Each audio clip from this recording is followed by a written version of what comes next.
Our pets have gotten very accustomed to us being there, and animals are very much creatures of habit. As the world returns to more in person activities, including kids in schools and people returning to the workplace, the Toronto Humane Society is raising awareness about separation anxiety. I mean, it can be a dog who has full on panic, like to the point of your heart's just bleeding for them every time you try and leave that dog alone, to more symptoms of milder distress when they're left alone. McKee says if not dealt with properly, separation anxiety can become a real problem for your pets. For example, dogs being more vocal when you leave, which could create a disturbance for your neighbors. Another thing is that, the animal seems really, really, really hyper aroused when you get home, like a lot of stress panting, and their eyes are sort of popping out of their head, and they're just showing that overall, like, oh, I just couldn't deal body language that most pet parents, I think, would recognize in their pets because they're with them all the time.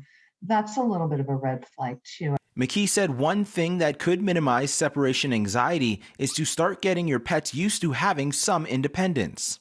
When you leave, don't make a big deal out of it.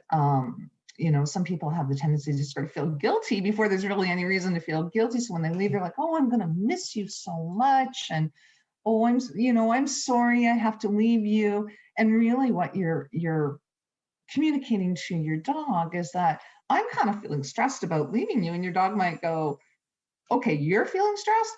I'm going to feel stressed," and they start to escalate before you even leave. So we kind of want leaving to just be a matter of fact thing. Like, here you go. Here's a toy. Here's your Kong.